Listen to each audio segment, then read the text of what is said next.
Alright, get ready, Catawba Valley, for the real.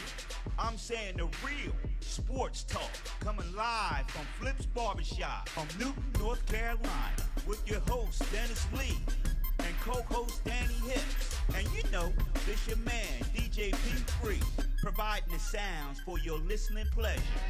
Flip's Barbershop Sports Talk. Let's go. Yeah, we getting ready to get into episode 4. Let's go. We live. Hey, we're live right here at Flip's Barbershop, starting off week 4 right here. Going to be a good week. Got a lot of stuff to talk about. It's opening week NFL football. Of course, where everybody knows what happened Thursday night. We'll definitely have a lot of chatter about that. Also, the college football game day. That's another big day today. Several big games in the area and on the national scene as well. So, big win last week. Several folks talked all week about the probably the biggest win for sure. There was Dion prime time and Colorado pulling off that upset. So, and then we'll also start off with a little high school football. Dan, what you got? Good morning, folks. Good morning. Several games, local games last night. We had Bunker Hill 45, Hickory Hawks 6.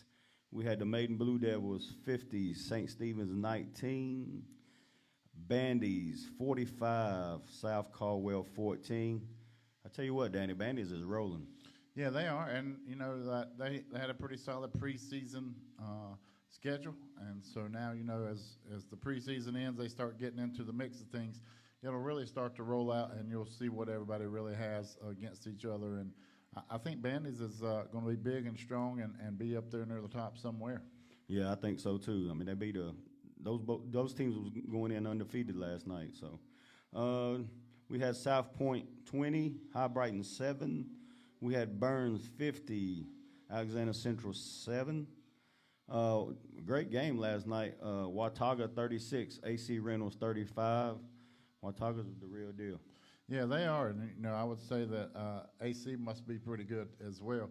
Two good football teams, and I think that's good for all those guys early in the season to try to get some of those tough games in and kind of iron out a few things and see what they got. And I will tell you, watching Watauga last week, the Pioneers were very impressive. They have a lot of good players at a lot of different spots. They're extremely well coached, and I think they'll go through a really strong season. Now, the playoffs might be a different story. I don't know if they quite have the speed to compete with some of those other folks, but we'll see.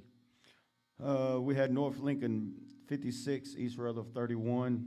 The Hickory Tornadoes 35, Cox Mill 15. Big win for Hickory last night.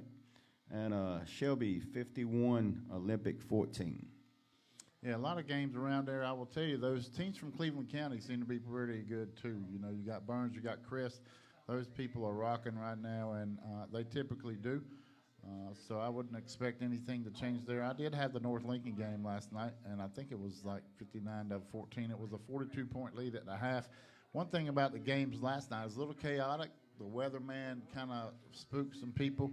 I know that several games started a little early. I know that also across the state there's been a couple games that were delayed until tomorrow or maybe even Monday. So, the weather this time of year is a little volatile. I know we got some storms rolling through today for a lot of other youth activities going on. But, hey, it's good to be there, and we'll go from there. But I look forward to conference play. That's really what it boils down to. And as we've said a couple weeks now, there's a lot of smack talking going on, between 2 or 3 different teams, maybe more than that. But I will tell you right now, it's 0-0 for them as far as conference play. So it'll be interesting to see how that folds out. And I look forward to watching those games this next couple weeks. Yeah, Danny, a couple of little advertisements and for the upcoming month.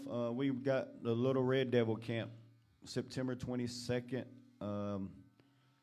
Look them up on Facebook page or email Coach at Kaler at 459@gmail.com. And also, don't forget the PS5 Madden tournament, October 21st. Yep. It's on a Saturday, double elimination. We're getting some call-ins about that. So it's first come, first served basis. So I think we're going to take the first 20 and leave it at that. So I don't.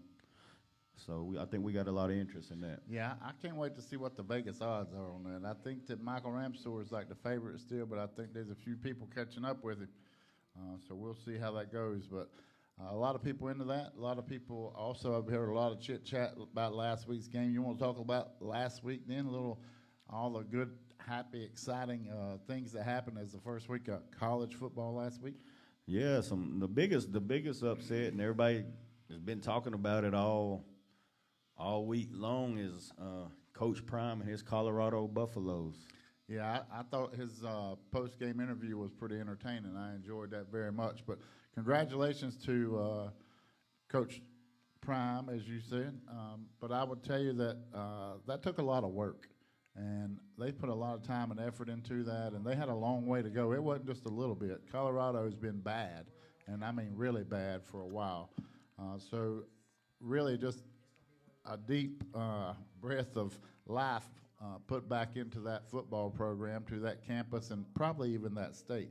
Now, listen, a lot of people get hyped up over one of those kind of wins. They got to stay hyped up today because they're playing Nebraska. Nebraska fell a little short last week. Should have won the game, actually, and made several different mistakes that cost them dearly. And I don't think that they're going to be in that same boat today. I think they'll be a little more focused. I think it's going to be a heck of a game. I think the spread right now is Colorado's favored by 3 points. Yeah, that's what. And that's at home.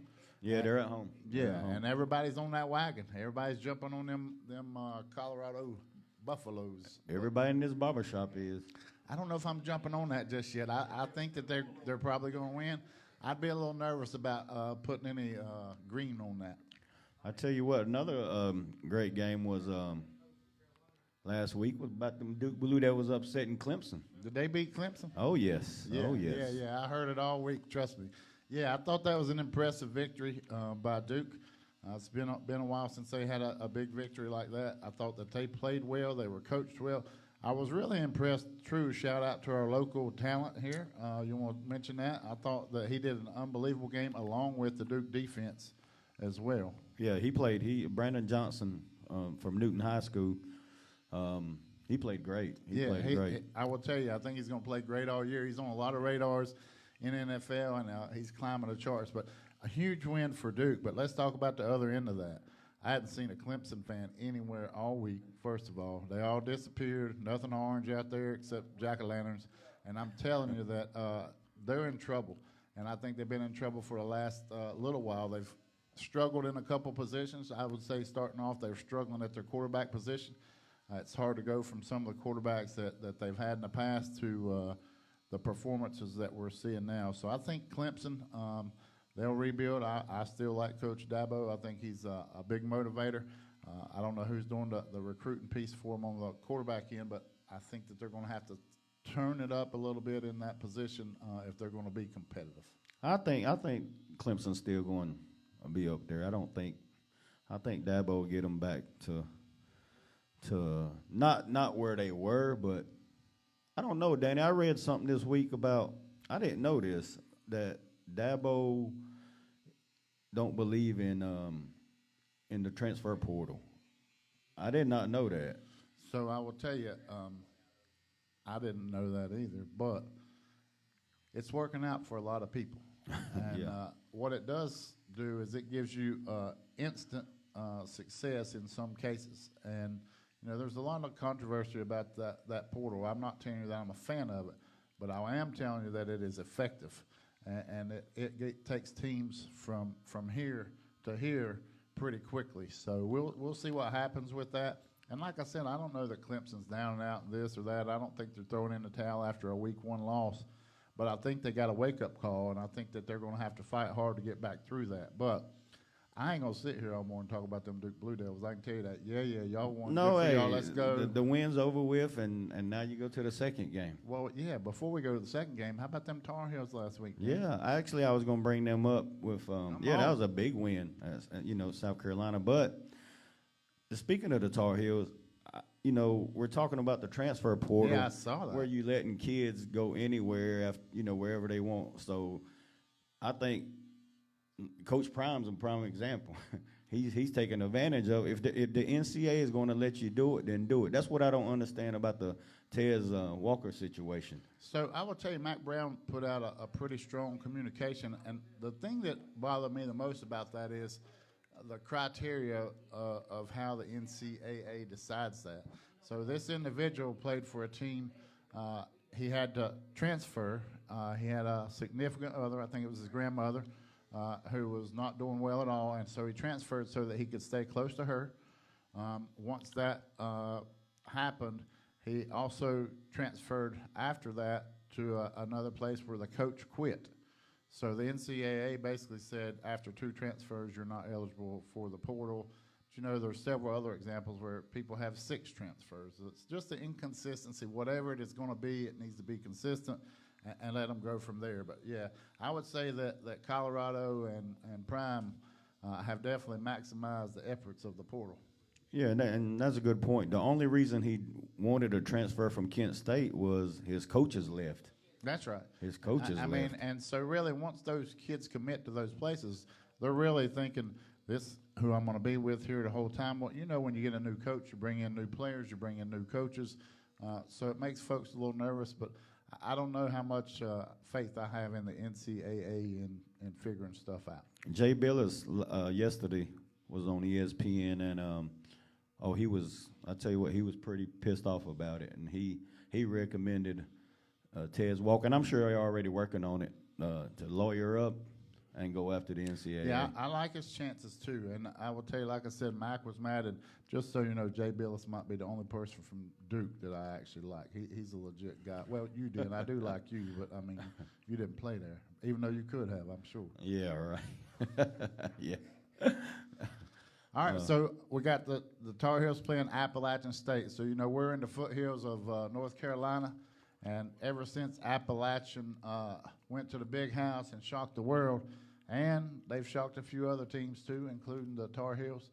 So, you know, it's been a big contest. So I will tell you today, I think that game's kickoff is at 5:15 in Keenan Stadium, Chapel Hill today. I know a lot of people who are on the road now going that way. They're going to celebrate that, enjoy that. But I will tell you, it gets a lot of attention because that Appalachian State following, those Mountaineers, man, they love that football. Yeah, they do. But Carolina's pretty loaded, especially their defense showed up last week, and nobody was talking about it. Actually, we was talking about it at the barbershop where the over, we thought, we said 80-something points. 70-something, 80-something. And Carolina, if Carolina's defense stays legit, then they're going to be pretty tough. Yeah. But last week's game, another game was a good one. The Sunday night game where Florida State, jumped all over LSU, and that was kind of an upset, but kind of wasn't because Florida State's, they're pretty loaded this year too. So, but they showed the SEC that them Florida boys belong. Yeah, I will tell you, and it won't be a year or two, and them Florida boys will be in the SEC, in my opinion. I think they're going to bail. I think they're going to the SEC, and I will tell you, they've been down for a while, but the majority of those, Miami's pretty solid again. Florida State's very solid. Florida's probably got some work to do, but, hey, I will tell you, all of them are pretty good. Yeah, they are. But hey, I want to tell you, though, yesterday I was in a meeting. I was up in the mountains, way up in the mountains. And as we're riding down the road, I saw all the Notre Dame guys coming, buses and buses and buses full of Notre Dame football. They're heading to Raleigh.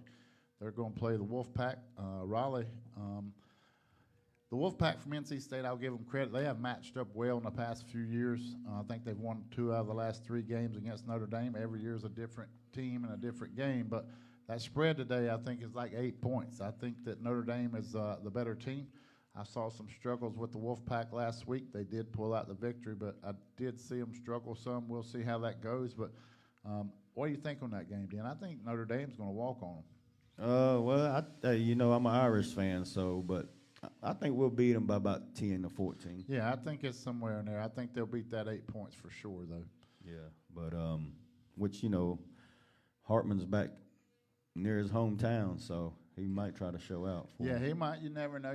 Hey, the good thing is we're going to be talking to a few folks this morning. I think we'll have a coach or two maybe call in to talk about a little high school football from last night.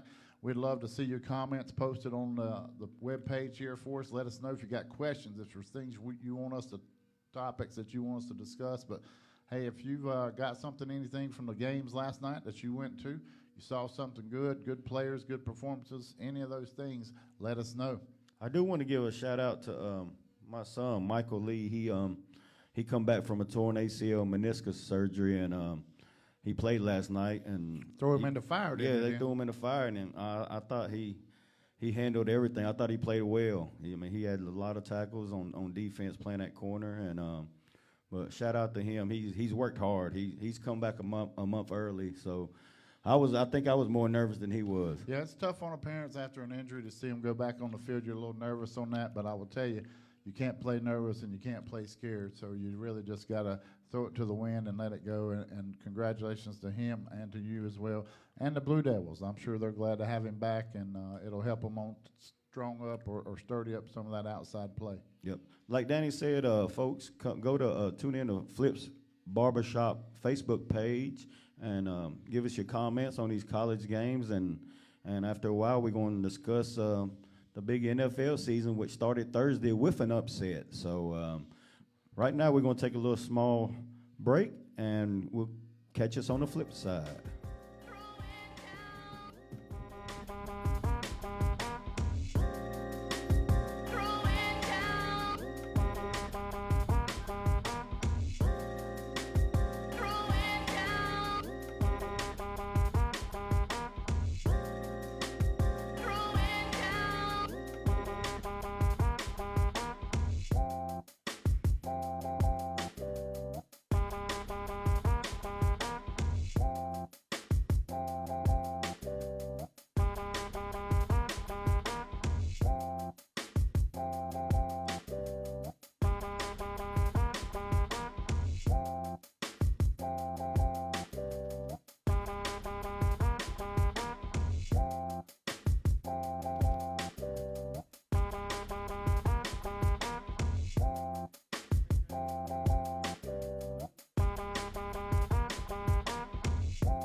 Welcome back. We was talking about some high school games last night, some scores. Hickory had a big win last night, 35 over Cox Mill, 35-15. They're rolling, Danny. They're playing real good. Hey, they are playing well, and from week one we talked about that, and Coach Glass said that he had a team that had the most athletes that he had had in a while. So we're privileged to have him on the show again this morning. We appreciate that. Coach Glass, sorry to wake you up so early this morning, but it's not hard to wake up after you have a big win, right? You didn't wake me up. I've been up since 5 o'clock. You know how that goes. Oh, yeah, for sure. So tell us a little bit about your opponent last night. You know, that's a team that we usually see on Football Friday night coming out of the Charlotte area, all that stuff. a little bit bigger school than some of the folks around here. Talk about your opponent last night and walk us through your game. Yeah, so when we scheduled them, we wanted to play somebody closer to playing East Lincoln that had, you know, the speed and the skill and the size that we would kind of not come into a game playing slow against East Lincoln. So we kind of strategically scheduled them, and also wanted to play something from that Charlotte area to kind of get our kids ready for possible playoff. And I mean, the hostility in Charlotte area is a little bit different than our area up here. So, especially with the kids and the being chirpy and everything else. So, you know, we did some things this summer. Went to West Charlotte to go through against them, so we could kind of get ready for these kind of things. And just like I thought, they had a couple kids that came out and were talking it up pretty good before the game. And for the first time, I felt like it actually riled our kids up. And they got a little ticked off, and they came out and played like it from the very beginning. Yeah, you know, I referee a lot across the state, and in different regions, teams have different identities and personalities, and I will tell you that the aggressiveness of some of the personalities a little closer in Mecklenburg County, it's a little more boisterous, those things. But so it sounds like your kids got to express a little emotion in that game. Is that what I'm hearing? They did, and they did a great job of not responding. We talked about it all. We went and scouted them last week against Country Day, and I want to say they had 4 or 5 personal fouls, and they had 2 kids in particular that kept getting them. So we just kept preaching our kids all week long, don't retaliate, don't retaliate. And I think they had 4 or 5 last night, and I think we had 1, but it wasn't for anything like that. I think we ran into the kicker or something. Kudos to you, Coach, as an official. We appreciate that, and I will tell you the main thing is it keeps your investment safe. It keeps them in the game today, and it absolutely keeps them in the game for the next week or two. So it's good. You got to have that emotion, but you also have to be able to gear it back a little bit, control it, so that you're out there to play. So, Coach, I see the 35 points you put on the board, 15 for them. Walk us through some of your scores, some of the folks that you had last night that played well. First one is we were kind of stalled a little bit on offense, and Jamian Little made an unbelievable catch in the back of the end zone for a touchdown. And then later on came, I don't even know how he caught it. Kid was all over him, but I think he caught it one-handed, pinned it against his helmet, then it rolled down, grabbed it with the other hand, and got us out of a 3rd and 18. Listen, you done got all these Giants fans riled up in here now. They having flashbacks about them catching one on the side of the helmet stuff now. Yeah, that was kind of how it was. It was unbelievable. Like I couldn't even cheer or be excited about it because I was like, there's no way he caught that. But he did. He played well. Isaiah Lackey was just what he always is. He was a baby buzz. He, plowed through people 3-4 yards of carry and actually busted a couple big runs. We added Tyler Johnson into the mix a little more this week offensively, and he made some really big plays, some big catches. Of course, Brady Stover was Brady. He's like I said, he's one of the best ones I've ever had. So he managed the game, did what he had to do. He's just so smart. And then Medley's just consistent. Medley always comes through and does what he needs to do, and he made some big plays. And D-Lee didn't have the best night in the world, but he made some big catches at big times. He came in out of the half and was able to respond to him having some drops in the first half and caught a big touchdown pass for us there. And the offensive line did a great job. We struggled a little bit early. They're just so much bigger than us. I mean, they had one kid that was huge, and we were struggling a little bit there. But we finally started to wear them down a little bit, and they came through and did well offensively. And then defensively, it was really a group effort. We preached to how bad we tackled against Newton Conover, how undisciplined our eyes were in the secondary, how we weren't reading keys at linebacker, and so we've really been preaching on that for the last 2 weeks, and they did what they were coached to do this week. Tyvon Gwynn had a great game at defensive line. Quinn Shea, our 3 defensive linemen that played most of the night, Quinn Shea, Tyvon, and Rashad Swinton, they did a great job. And then we have a kid named Elijah, but we call him Moo Moo because I couldn't pronounce his name when I first met him. I like it. Moo Moo. So Moo Moo came in and did well and made some big plays, actually blocked a punt. And if he'd have known what he was doing, he would have just fell on an end zone and scored a touchdown, but the other kid jumped on it and scored it instead. Will Prince in the secondary had a big interception. Jameer Norwood and Quan Oates played great at corner, not giving up any deep balls. We didn't give up any long, deep passes or big plays to them, so that was huge. We gave up 1 screen.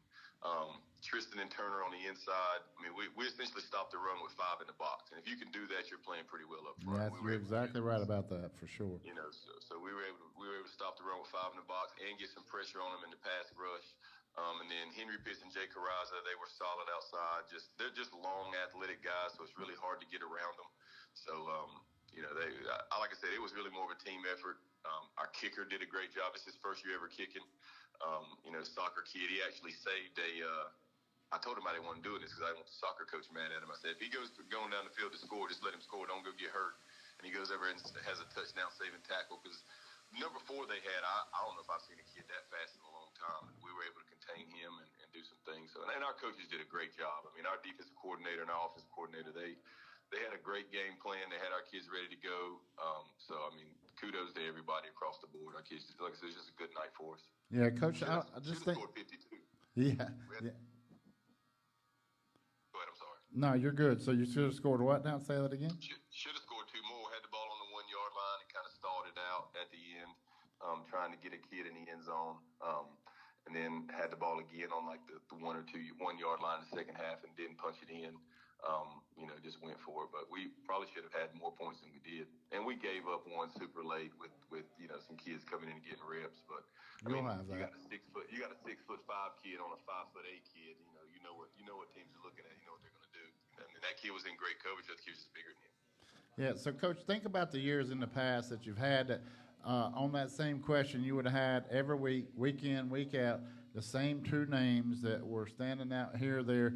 How blessed do you feel that you've got a plethora, and I mean a wagon full of athletes right now?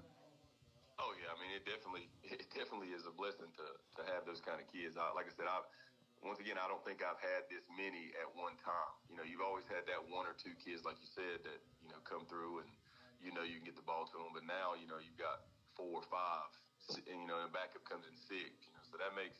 And a quarterback that can get it to them and can make plays and open things up if the pocket collapses. So, I mean, it's definitely a fun time to be a Hickory Tornado football coach. Yeah, absolutely. Coach, what I want to know is you're getting ready to get in the nitty-gritty with the little conference play coming up. Who you got this week, and what do you know about your opponent? This will be a big one for us this week. This is East Lincoln, Finish State champ. You know, they put it on us pretty good last year. You know, they lost a lot, but they returned a lot. Coach Lou does a great job. We've got Matt Beam over there. He does a great job with their offense. You know, we'll definitely have our hands full. I mean, everybody kind of counted them out because they lost a ton of kids. But, I mean, trust me, they're going to be well coached. They're in a very transient area. I live down here, so, you know, they're going to have kids that move in from Charlotte and different areas just because people are running from Charlotte up here. So they'll have a bunch of new faces and things like that we didn't even know were there. So, like I said, I know they'll be ready to go. You know, they put it on some teams the first couple weeks that I thought that might be closer games. So, you know, we'll dig into them starting tomorrow and see what we can do. Yeah. So is that a home game for you, or are you on the road? We're at home. We don't have very many home games this year because of the North Lincoln situation. So we only have 4 home games this year. Wow. All right. Well, Coach, listen, we appreciate you, and we appreciate you taking your time this morning, working out with us on the radio, and always a good time to talk about your football team for sure. So we're going to give our question of the week before we let you go away. We talked about a couple of things. What's the greatest comeback game that you ever saw? Greatest comeback game that you ever saw? Interesting. Ooh. You know, I was thinking about that. I'm going to give you a few seconds to think on that. I was watching some highlights the other night, and it's not a comeback game, but I watched the Iron Bowl when he returned the field goal attempt from Alabama all the way back 109 yards. That was crazy. How about a comeback game for you? Yeah, I mean, one of the ones that probably stings the most is when Georgia played. I'm a huge Georgia fan. When Georgia played Auburn, and they end up running that one back at the end and winning it. But I can't really think of a huge comeback game. I erase those things after we get done half the time. Yeah, so I'm with you on that. Get them out of your head. Unless you're the team that comes back, you can hang on to them that way. Right. Hey, Coach, this is Dennis Lee. I want to tell you made a comment about, Danny was talking about the athletes you have and everything at Hickory. Hickory's always had great athletes, but I want to make a point, too, that I've always said, players make coaches, but it takes a great coach to get the team playing together, and I think that's what you're doing, Coach. I think you've done a heck of a job everywhere you went, but I knew as soon as they hired you at Hickory, I know you'd get it together, and I think this is the year that them kids has finally listened to what you have to say. So I want to give, and that's a big shout out to you, Coach. Well, I appreciate it, but I'll be honest with you, our assistants, my assistant coaches are unbelievable. They work hard, and I'm rough on them. I work them hard, and I don't bite my tongue in a lot of situations, but they do a great job of making sure our kids are prepared and take a lot off of me. So you're only as good as your assistants. Yes, that's true. And I've been blessed to be able to have some good ones over the years, and this staff here is doing a great job. Well, that's great, Coach. Well, Coach, I appreciate you calling in. People don't know that, Coach Glass injured his eye, and that's why he wasn't able to come by here. But he's always first gracious, one to very gracious with his always, time. Yeah, always first one to come by here and talk to us. And Coach, you're a class act. I appreciate you calling in on a Saturday morning. Hope everything goes good with your eye, and good luck next weekend. Yes, sir. Time to go eat some liver mush. That's right. Get on it. Hey, Thank you, Coach. He broke it out with liver mush, man. The whole barbershop perked up after that liver mush stuff. Hey, we're getting ready to take a quick break, but we're coming back. And when we come back, we'll be able to talk some more college football. Also, just for those folks, if you're interested in advertising on our podcast, we've got some packages available for you that you can reach out and contact us. Also, if anybody's got any questions, put them online so that we can answer them here. But right now, we're going to take a break here at Flip's Barbershop, and we'll catch you on the flip side.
Chat.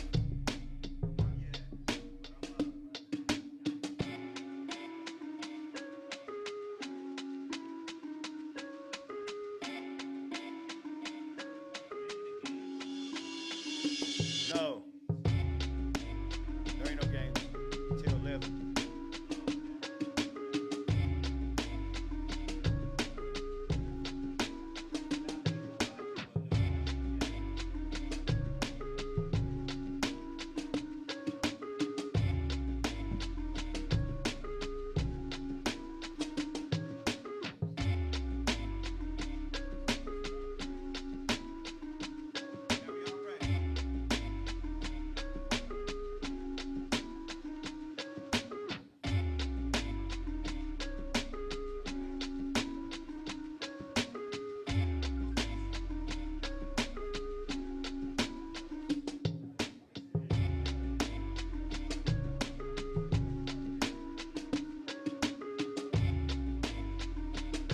All right.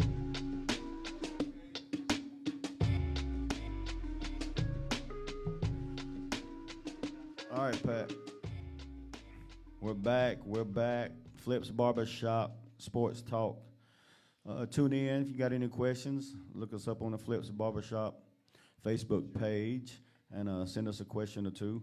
Also, if you want to stop by 1912 North Main Avenue, Newton, North Carolina, and great barbershop to come by and get you. Yeah, man, I get one of those every Saturday. I try a different one of them each week, see who we got. They're all great. They open up 6 o'clock in the morning. If you up, come on. They're open at 6. They close at 2. Really, it's a great place, good service, and if you can't have fun here, you probably should just stay home and cut it yourself because it's a good place to be. That's true. That's true. It's great. It's fun over here. You got pool you tables. better get here early. You better get here early. Yeah, the line starts. Yeah, so. But they take appointments too. So That's right. Take That's appointments right. too. Call So, ahead. Yeah. So come by and get. You got the owner Flip. You got my nephew KK, and you also got Sherrod. Whenever he's inside.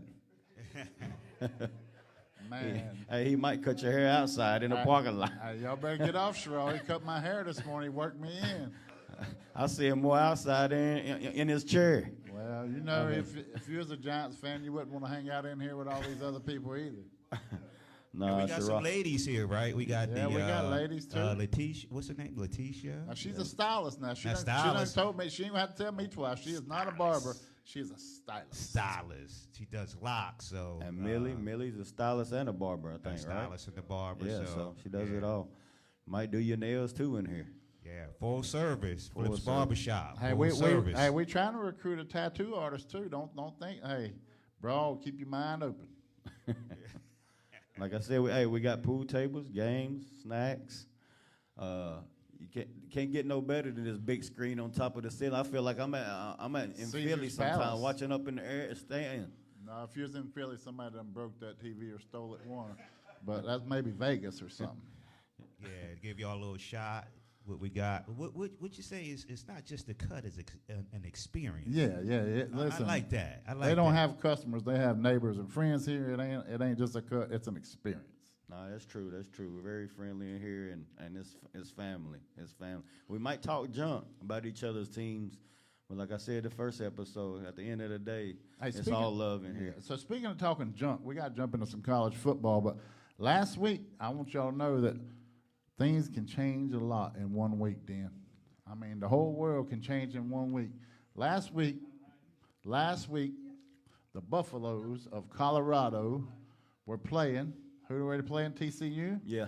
TCU in the national championship game the year before. I walked all the way around this barbershop, went to every single person in here and asked them who was going to win the game. And every one of them to a dime said, now look, I love Prime. I mean, we love Prime. Prime's the man. But they ain't winning today.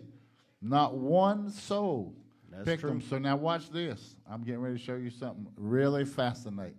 Today, Colorado plays Nebraska. And they're playing at home, and they are 3-point favorites, I think that's right, huh? It's dropped to 2.5, by the way. It's dropped to 2.5, by the way, fellas. I told y'all. Hey, Coach Rule, he ain't done. He might come in there. We're going to find out right now. So just remember what the reaction was last week. Now you about to see what the reaction was this week. Let's go. Well, it's going to start off with me, Danny. I'm going the Buffaloes. I am going with Coach Prime. And You're going with Neon Dion and Prime. Yeah, I am. All right, so right now we had none last week. This week we got Prime 1. All right, let's go. Colorado or Nebraska? Colorado. Hey, I told y'all I knew this was going to come down like that. 2-0. What we got right here, KK? Who you going with? I'm going to lay the points with Colorado. Colorado, again, 3 for 3. What you got? Colorado again. Colorado. What you think, Colorado or Nebraska? Colorado. Man, they're going for the undefeated. Colorado. Man, don't say Man, that. get the brooms out. Get the brooms Man, out. I don't want him messing with my man over here. He's chilling. I ain't even going to ask him who he wants. All right, Flip. Who you got, He knocked Colorado out, or Nebraska? I'm sorry, Coach Prime. Colorado. Oh. Yeah, you did. Hey, not just you. Everybody in the barbershop did. So I'm going to tell you, I'm going to go out on a limb. The points are dropping. Coach Rule, I think they made some mistakes last week, and I love Prime. And I think that they are primed for a victory. That's the biggest time sometimes you get knocked off. Hippie is going with the Nebraska Cornhuskers today. Nebraska Cornhuskers today. Hey, Danny, you got 2 more over here want to comment. All right. Hey, somebody must think it in Vegas because it's dropping. All right, you got Nebraska or Colorado? Colorado. Imagine that. Nebraska or Colorado? Colorado. All right, let me get my Danny, man. you the lone wolf. You the Hey. lone wolf right now. All right, let's see right quick. We're going outside of Hey, Sherrod's hey, Barbershop. Sure, I need to know who you going with today, Colorado Prime or Nebraska Cornhuskers? Huh? The Buffaloes. He said he's going with the Buffaloes. As soon as you open that door, you in Sherrod's Barbershop. Sherrod, you better get in here and defend yourself. All right, looks like it's going to be all Nebraska. All the Buffaloes prime time. Looks like they're going to win it in the Barbershop over here. But, hey, we'll see. And, again, 1 week makes a big difference. 1 week. Hey, Danny, you speaking of the lone wolf, who was the lone wolf last week with the Duke and Clemson game? Dan, we done finished talking about that stuff. We done talked about that 30 minutes. Yeah, But, I think I'll be honest with you. I don't know if you picked Duke, but you probably did. No, 'cause you- Flip. Flip picked Duke. No, Flip. Who picked Duke? Who was the only one? Thank you.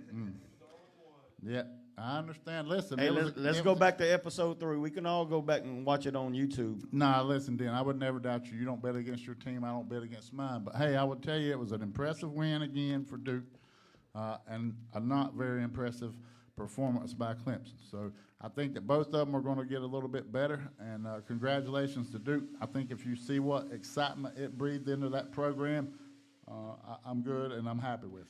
Hey, speaking of, I know we're on the Colorado Buffaloes and Coach Prime, but speaking off the field, Coach Prime, I mean, he really relates to these kids. He had a wide receiver out of Miami, Florida. He plays for Colorado now, and he had a little interview with him this week.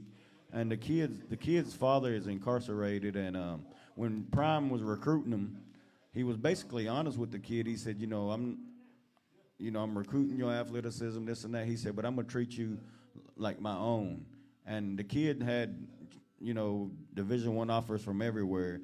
And he's a wide receiver. And he said the reason he picked Colorado is, and the mother actually made the decision because Prime, told him he'd treat him like his father, like he was his father. Yeah, I think he's definitely got that relationship piece covered with his players.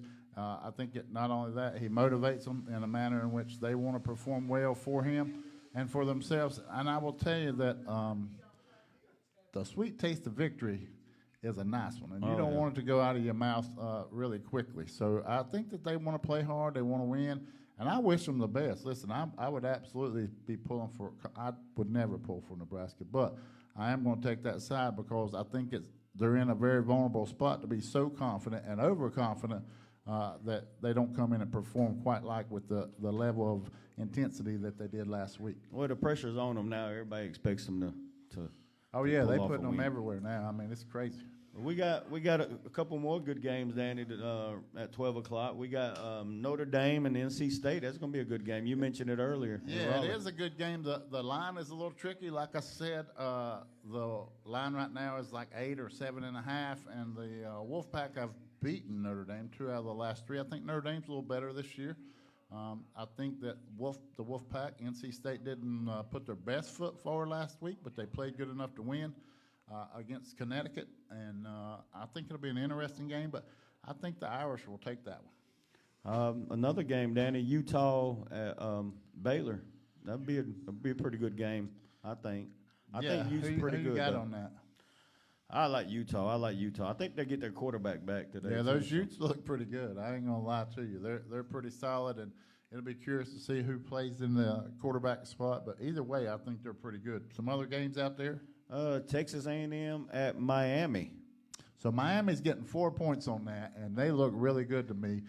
But I will tell you, I think all those Texas teams right now are loaded up and ready to go. I think the Longhorns, we'll talk about them in a minute, they're ready to go. But I'm going to go the other way. For some reason, I'm going with the Dogs this week, and I'm going to take the, against my better judgment, the Miami Hurricanes. Yeah, I like Miami also. Two pretty good games this evening, Danny. The Texas, number 11 ranked Texas Longhorns at number 3 Alabama. That's a big game. Yeah, so who you got on that one? I like Alabama at home. I like Alabama, but Texas. The point spread now. I do like the points in that game. I do like Texas. How many points they getting? They're getting 7. Yeah. Longhorns are loaded. I will tell you that. But Alabama is Alabama, and you got to you can't just show up and say that. You got to go play them and see what happens. But it's always hard for anybody to bet against Alabama. But it should be a good game. Some other good games on the slot. People were talking about Virginia Tech versus Purdue. Virginia Tech's got the favorite on that one, but not by much. It's pretty close. Oklahoma, they're playing SMU. That should be a blowout. UTEP Northwest, Houston and Rice, Oregon and Texas Tech. Alabama, Texas, by the way, is getting 7 points, like you said. So there's several games out there. The one that I will probably watch, I'll probably just relax and watch the Tar Heels and Appalachian State, just because that's my team, and then I'll try to keep up with all the other stuff. But I'm gonna give you my lock of the week, just like I gave you Duke last week. Hold on now. I gotta write this down because I don't write want you it telling me down. next week you said Write it something. I'm down. gonna write it down. Take the points and Washington State. Washington State. They might be up. They might upset And you're Wisconsin. saying they're gonna upset Wisconsin. Yes. At Washington State. State plus 7. That game's at 7:30 on ABC. On ABC. ABC, Washington State. So remember. All right. So remember when we come in here next week, Dennis Lee might be 2-0 on his locks. Yeah, I think there's a couple locks out there, and there's a couple overs that I think will go big too. So, Danny, these barbers like giving us some locks. So let's let me walk the mic around. I want to hear their locks of the week. I definitely want to hear their locks because I watched some of them, and I'm not sure that some of those are locks. Some of them are unlocks. So we're gonna go to KK first. KK, you got a lock of the week, so we can give the people, because they're asking. I like Utah in college. We ain't going to pro yet. I'm gonna come back to you when we go pro. Utah, I like that. Utah, that's a good one. I like Notre Dame laying them points at 12 o'clock. Yeah, how about 19 points for Appalachian State? Which one you going there, KK? I think that's a lock for Carolina. Oh, no. Carolina going to blow them out. They Yeah. ain't got the starting quarterback, right? That's right. Yeah. Second string quarterback starting for the Mountaineers today. I think that's a good lock. Flip, you got a lock of the week? Yeah, Texas and them points. Texas, he's in them Longhorns today. Yeah, Flip likes them points. Flip likes them points. Well, you want me to take it out to Shiraz's Barbershop? Hey, you be careful. Charlie Eichert pulled up. It's going to get wild out there. All right. Tell them bring them on in the barbershop. Hey, fella, I guess we'll come out to Shiraz's Barbershop. Here we go. We're coming. What's the lock of the week? Charlie, where have you been? Here go Charles Eichert, lock of the week. Give us a lock of the week. New York Giants. Oh, we ain't doing pro yet. Doing college. Man, you knew that was coming. Florida State. Yep, Florida Shiraz, State. they want you to get in there. You got a customer. Shiraz? Carolina. Shiraz said Carolina, folks. Yep. Carolina. We'll be back to Shiraz's Barbershop in a second. Hey, we're going to get them all wrangled up, bring them in here, and then we're going to talk a real football, a little NFL here shortly. Coming up. He got a lot of people out there. They just ain't customers. That's right. That's Shiraz dog.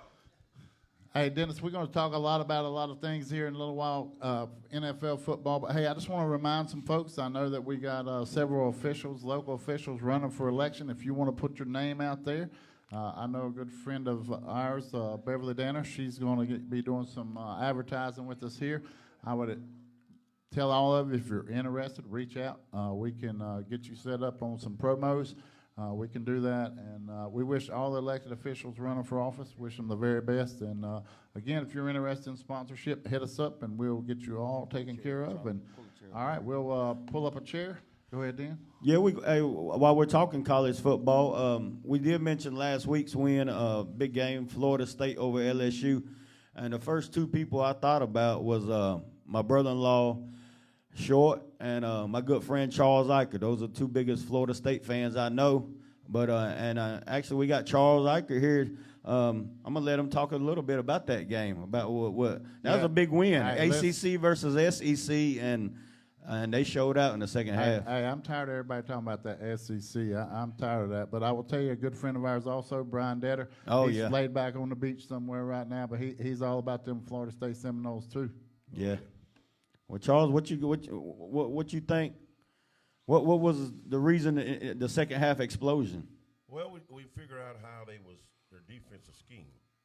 Once you figure that out, and then the quarterback got more relaxed, he threw the ball better, and when he threw that one interception, when we was on that drive, I was like, oh, Lord. He came back, got in a good rhythm. He did. That number 4 is awesome. That Coleman kid they got, that transfer they got is I'm going to let y'all in on a secret. I don't know if y'all know this or not.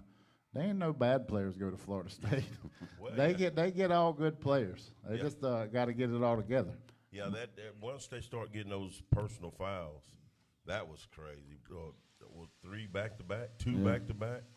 I was like, oh, Lord, here goes the old Florida State. But the defensive coordinator reeled them in. And So, Charlie, we're going to talk about a question of the week real quick.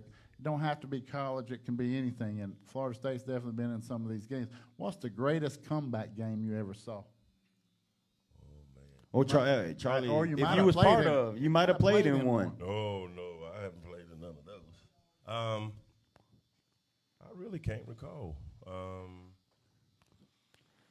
I tell you what, Danny, one of mine is when I think it was in '88 when Elijah Farley caught that pass against Charlotte Catholic. So a lot of listen- people was going home that day. So I love to tell this story. So I was going to basic training, United States Army basic training. I was really excited about coming home. So me and my best friend, Darren Poovey, we were trying to figure out how we could get home. Our plane tickets after we graduated were ready to fly home on Sunday. But I said, man, let's go sneak away out of here, sneak out, find a way to get us on a plane today, and we could maybe make it to the football game tonight. So we did all that, and we had a couple layovers. We went through this, went through that. We rolled up, made it to Charlotte, down at Charlotte Catholic. And we got to see one play. Guess what play we got to see? The Chunk. catch. Elijah Chunk caught that pass, and it was on. It was.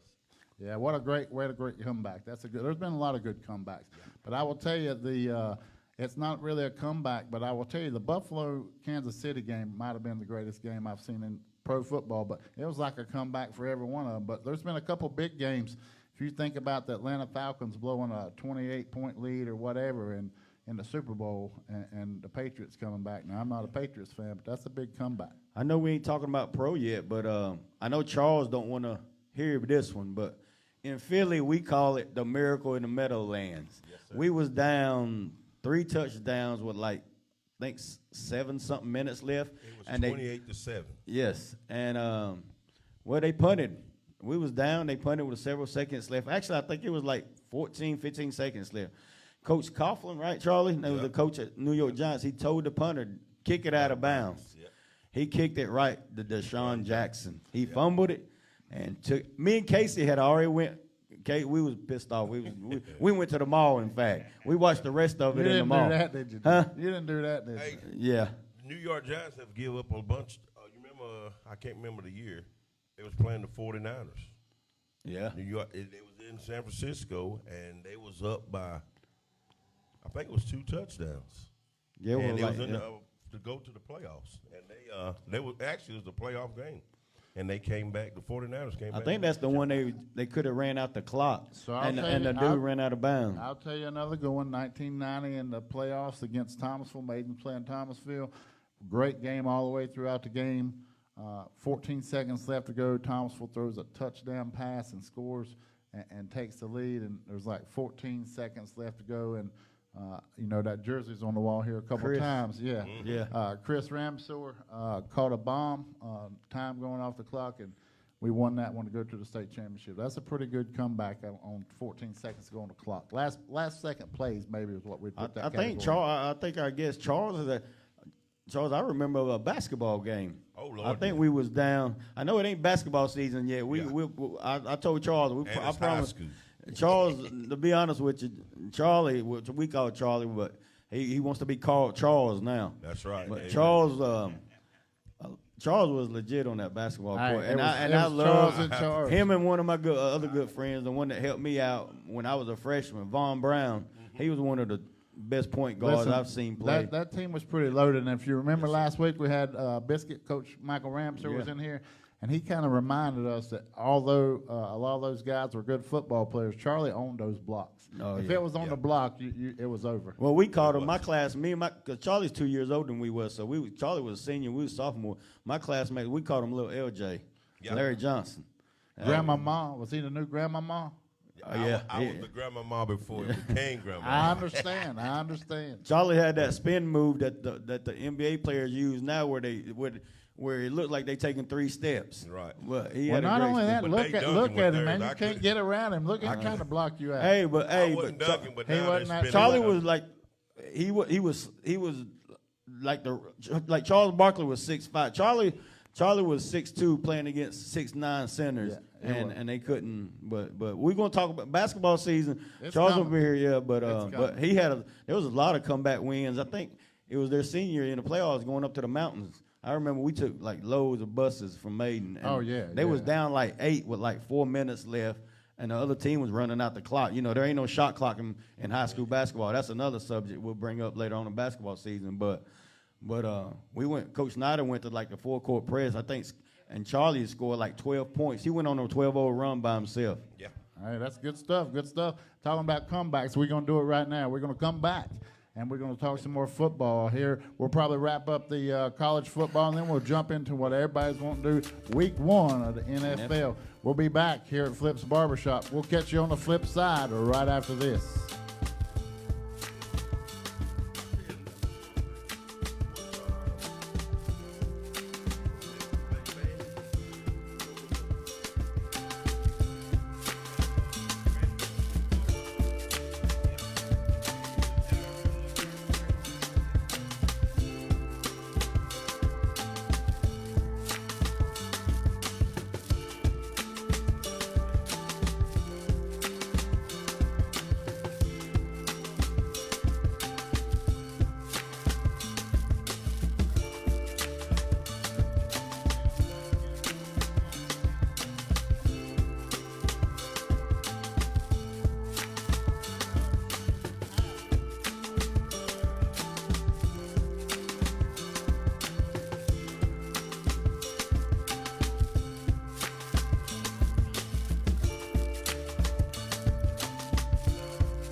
Yeah, oh yeah. Yeah, no, yeah.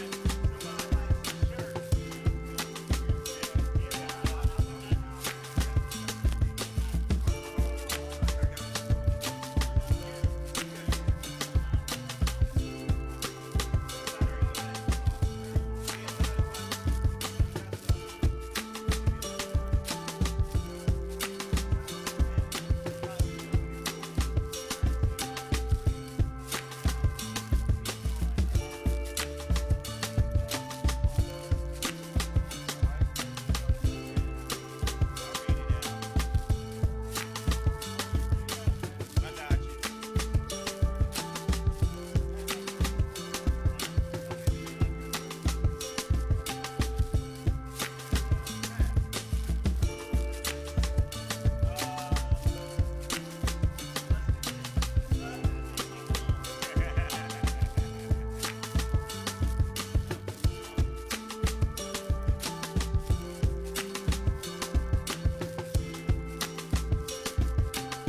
Ready whenever y'all are.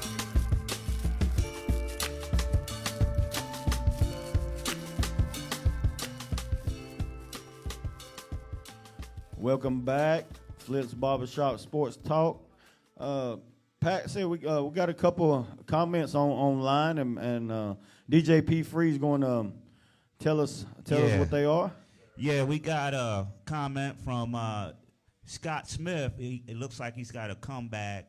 that's about a 1993, 4 down, 28-0 at the half, and we came back and won 34-28. And that's Scott Smith. We thank you for your comment.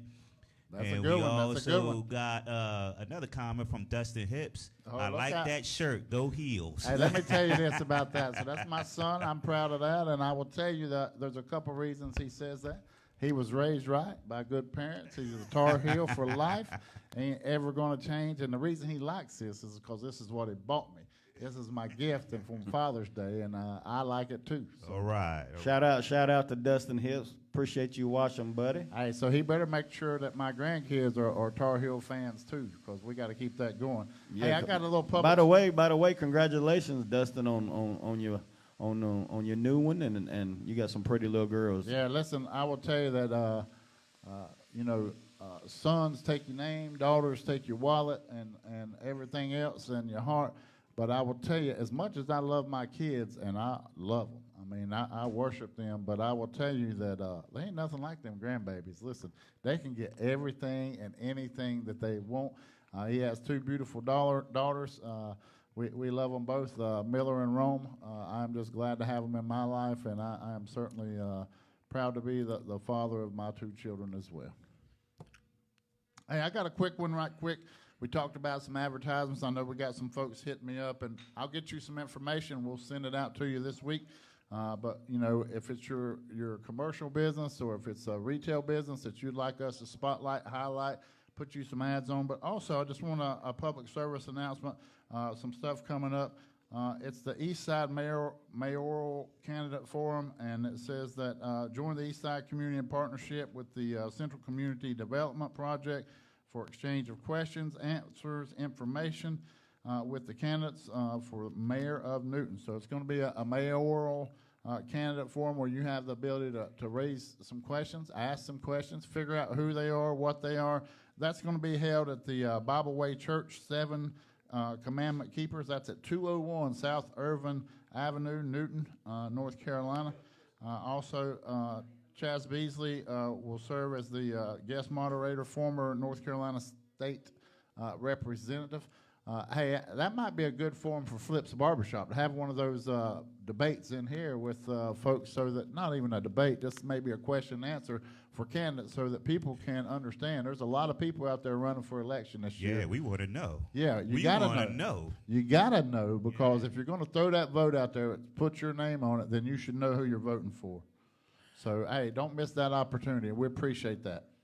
Danny, another thing, don't forget we had the football picks this week, and somebody will announce Tuesday the winner of the $30 free haircut or B52's $30 gift certificate. Yeah, there's a lot. I'd like to know how many people picked that loss. Yeah, with Kansas City. I We'll wonder talk who about picked that here in Detroit. a second. Also, don't forget PS5 Madden tournament on October 21st. On a Saturday, it's going to be a double elimination. It's $25 entry fee and first and second place prizes. Also, advertise again for the Little Red Devil cheerleading camp on September 22nd by Coach Paige Smith and Coach Kaler. Message North Carolina Cheer Facebook page or email coach at Kaler459gmail.com. Listen, they're going to have little girls everywhere. I did a football game last week, and we had a whole track full of little devils here, little devils there. I call them little angels, though. But that's a good opportunity for your kids to get involved in that, and it's really good for you to stand up there in the stands and watch them. So take advantage of those opportunities. Also, if you have any upcoming events, any local high school, any upcoming events, or local businesses upcoming or events, nonprofit. If you're your church or somebody's doing something nonprofit and trying to raise funds to do something good in our communities, that's what we're all about. We want to support the local communities, and really, I will tell you that here at Flip's Barbershop, they support a lot of things and a lot of different groups, and it's really just a great group of people here to hang out with. I advise you to swing by, drop in, make an appointment, come by, get your haircut. You're going to learn something. Somebody's going to talk a little trash, and you're going to laugh a whole lot, but it's a great experience, and we'd like for you to come out and try them out. Yes, Danny. Well, we're going. I think enough of college football. Hey, So we got to start off with that Thursday night game, because Everybody knows that some bandwagoners come on stage whenever teams start winning. And here in the last several years, Kansas City Chiefs have really propelled themselves to the top of the charts. And they are the defending Super Bowl champions, and I'll give you a little background on that. I have family that lives in Missouri, and they like to talk a lot of smack to me.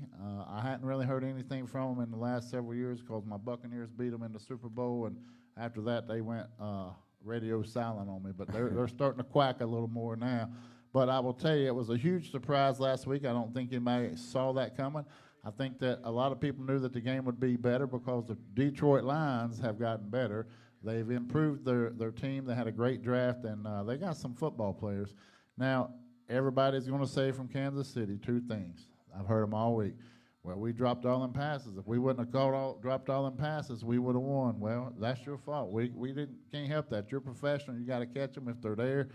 Some of them weren't great passes either. Everybody's putting it on the receivers. But I will tell you also that the best quarterback in the NFL was a little bit off himself some. So one thing, that was it. The second one would be that Travis Kelce was out. He didn't play, and he is an integral part of that offense. And I will tell you, he doesn't do anything spectacular, but he creates chaos in the secondary of a defense.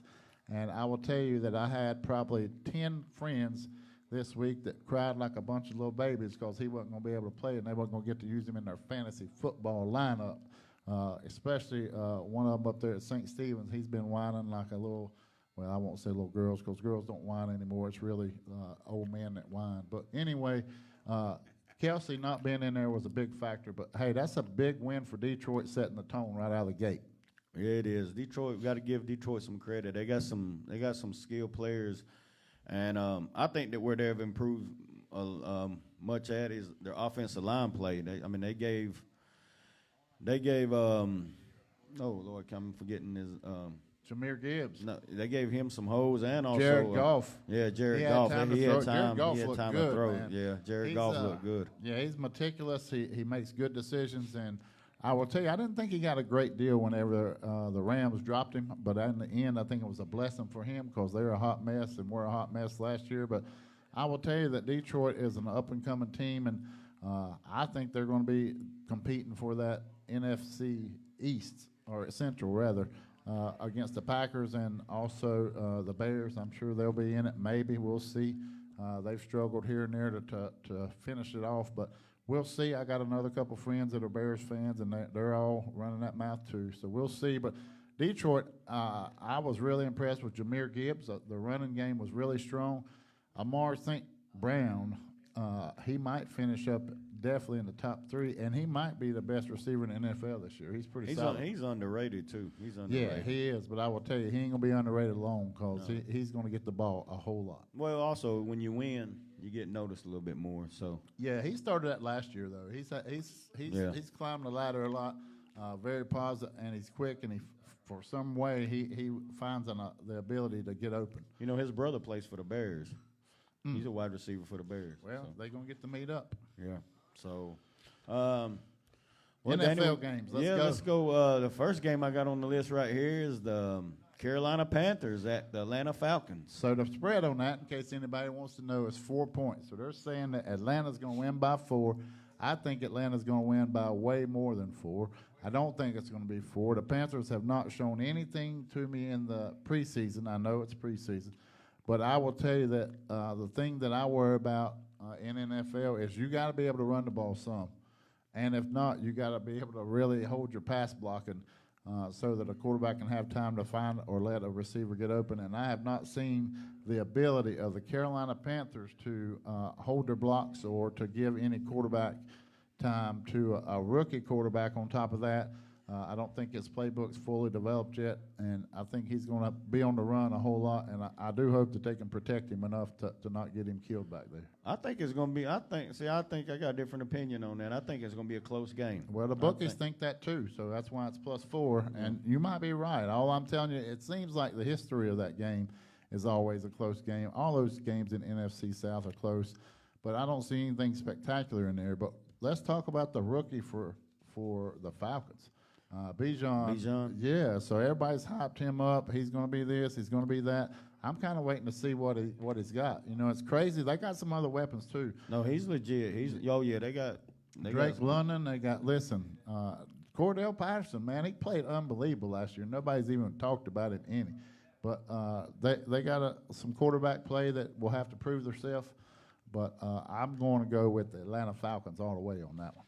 I think they'll pull off the win. I just think it's going to be by about a field goal because I think the Panthers. Hey, remember they got Miles Sanders. They got some decent wide receivers, but they just got to give Young time. So yeah, they're all banged up a little bit too. I know Thielen's winged up a little bit, and then DJ Chark, he's also questionable. Yeah. So, you know, here's the thing: they're going to have a lot of opportunities for some people who probably would not have got that opportunity. Let's see what they do with it. But again, you never know till you see preseason. You really can't go by that too much. But I hope I'm wrong. But I think the Panthers are in for a long day.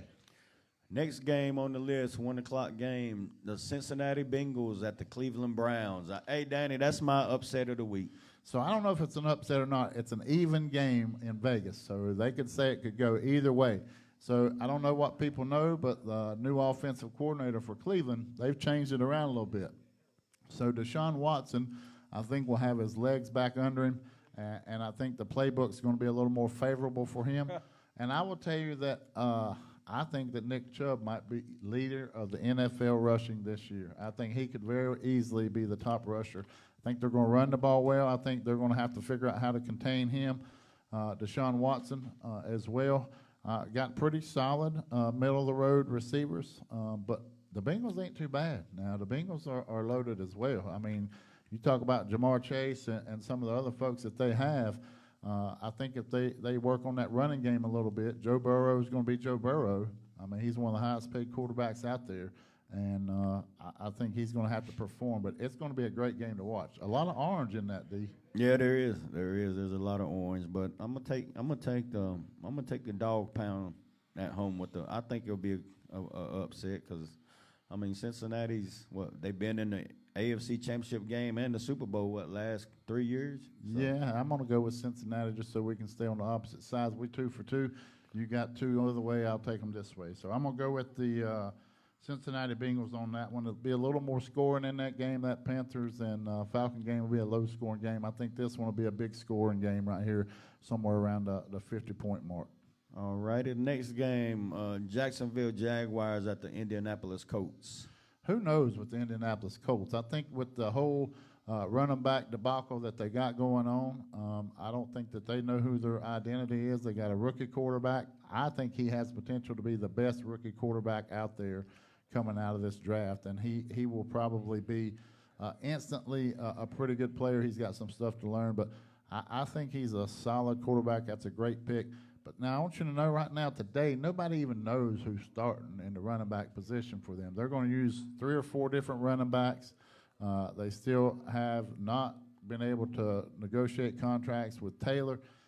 It really kind of screws up the whole mojo of the team. It's like having a family argument at home, and one person is disgruntled, everybody's disgruntled. So who you got on that, Dan? I think the Indy's in the underdog mark there, and I think the Jacksonville Jaguars are going to be probably one of the most improved teams this year. Yeah, Jacksonville's definitely up-and-coming team, young team, and I do like their offensive squad, and I like the Jags in that game. I like the Jags playing at the Colts, but I like Jacksonville in that game. Yeah, Jags all the way.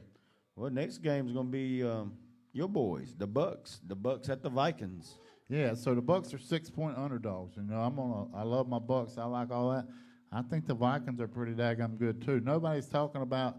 I've noticed all season that not anybody has talked about the running back situation, and it's Madison back there. You know, Dalvin Cook left Minnesota.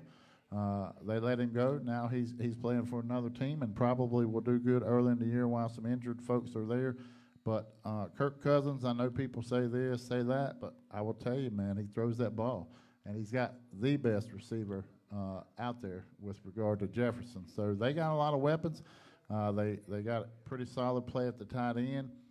I don't know that the Buccaneers have the weapons that they do. So I think for the Buccaneers to win that, they're going to have to play really good on defense and figure a few things out. If Baker Mayfield can dink and dunk and then here and there throw it down the field to Godwin or Evans and connect, they got a chance. But they are 6-point underdogs. If I was betting on that, I'd take the Minnesota Vikings. But my heart always is going to be with the Buccaneers. Yeah, I like the Vikings myself at home. Kirk Cousins plays well at home, and he plays real well in the regular season. So I think the Vikings with that win. The next one's going to be the Tennessee Titans at New Orleans Saints. So to me, the Saints were the most impressive team that I saw in preseason. So I don't know, again, how much you can take with preseason, but I think that it will hurt them a little bit that Alvin Kamara is under suspension. I don't know if it's 4 games, 5 games, 3 games, whatever it is. That's going to hurt them a little bit. But they got a lot of weapons. And Olave, I like him. He's playing good in the wide receiver spot. I'm curious to see, what their receivers do. But I think that the favorites by far in the NFC South are the New Orleans Saints. And I would probably say that the Saints would beat Tennessee. I think that's going to be a closer game than what you say the spread was in that 3. game? It's 3 points. Oh, okay. Yeah, I think it's going to be a close game. Tennessee got D-Hop. They got D-Hop. And they got D. Henry. Oh, yeah. I mean, who's going to tackle him? That's the thing. And Tannehill still, Tannehill plays well, and their defense is pretty good. So they got some young boys back there, defensive backs, and linebackers are legit. So I think Tennessee's going to give the Saints. Yeah, I guess it depends what Derek Carr you get, too. Yeah, it is.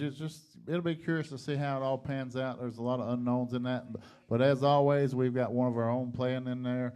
And with the Tennessee Titans, and we wish the Tennessee Titans and Caleb Farley the very best on that game. Yep. Danny, we're going to pass the mic around on this next one. Then we're going to take a small break. But I think this is going to be a closer game than people think. But San Fran at Pittsburgh. So listen, Pittsburgh's slinging that ball in the preseason. They are throwing that ball around and they're mixing it up. And I tell you, the quarterback that they thought they wanted, they got him, and he's coming around a little bit. But I will tell you that it's going to be, in my opinion, a tough game because San Francisco's pretty loaded. And again, their general manager, John Lynch, he's a former Buccaneer, so I like him. I'm going to take San Francisco in that game, but I do think that Pittsburgh is coming around. I like Pittsburgh at home in that game. And Danny's going to walk around with the mic, and we're going to get our picks on that game. San Fran at Pittsburgh. All right, 49ers and Steelers right here. All right, Charles, who you got? I'm going to try Pittsburgh. We got Steelers right here. All right. 49ers. 1-1 right now. Hey, at least it ain't like Colorado. All right, here we go. Steelers or 49ers? 49ers. Steelers is still split. 2-2. All right, San Francisco 49ers or the Pittsburgh Steelers? 49ers.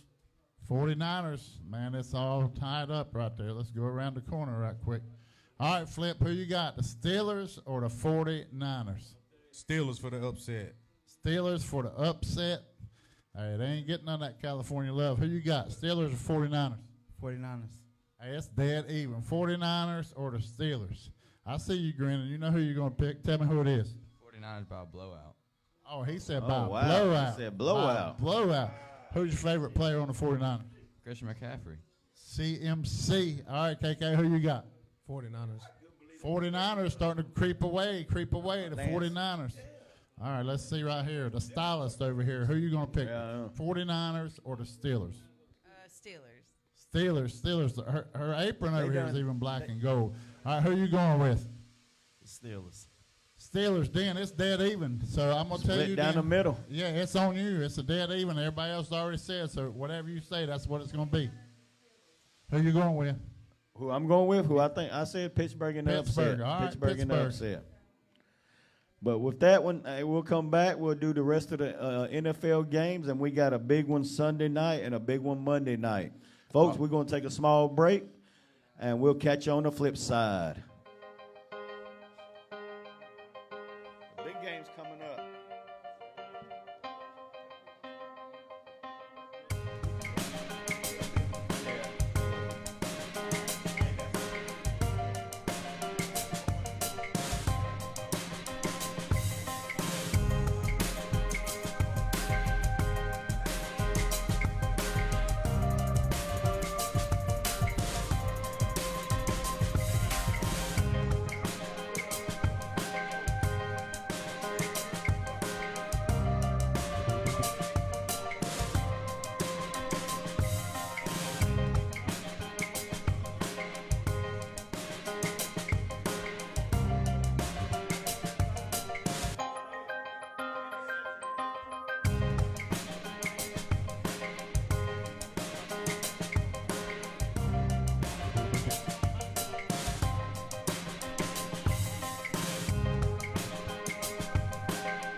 Welcome back to Flips Barbershop Sports Talk.